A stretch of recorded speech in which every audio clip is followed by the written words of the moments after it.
অনেক অনেক দিন আগের কথা। এক গভীর জঙ্গলে বাস করত এক বিরাট শক্তিশালী সিংহ। সে ছিল বনের রাজা। কিন্তু রাজা হলে কি হবে, সে ছিল খুব অত্যাচারী। রোজ সে বনের পশু পাখিদের ধরে খেয়ে ফেলত। বনের সব পশুরা সব সময় ভয়ে কাঁপত। একদিন সব পশুরা মিলে সিংহের কাছে গিয়ে বলল, মহারাজ, আপনি রোজ শিকারে কষ্ট করবেন কেন? আমরাই প্রতিদিন আপনার খাবারের জন্য একজন করে পশু পাঠাব। সিংহ রাজি হল। এরপর থেকে রোজ একজন করে পশু সিংহের গুহায় যেতে লাগল। একদিন পালা পড়ল এক ছোট্ট খরগোশের। খরগোশ ছিল খুব বুদ্ধিমান। সে ইচ্ছে করেই অনেক দেরি করে সিংহের কাছে পৌঁছাল।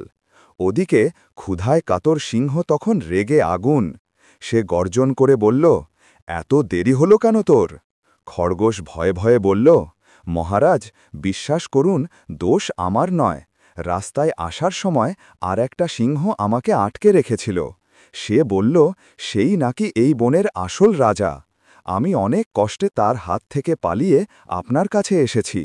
শুনে সিংহ রেগে বলল, কি, এত বড় সাহস? চল তো দেখি কোথা সেই শয়তান। খরগোশ সিংহকে নিয়ে একটি গভীর কুয়োর কাছে গেল।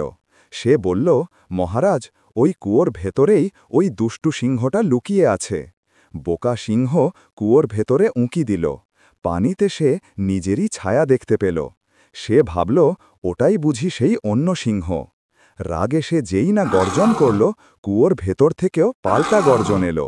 তখন সিংহ হালুম করে লাফ দিল কুয়োর ভেতরে, আর সাথে সাথেই পানিতে ডুবে সে মারা গেল। বুদ্ধিমান খরগোশ তখন খুশি মনে বাড়ি ফিরে সবাইকে সুখবর দিল।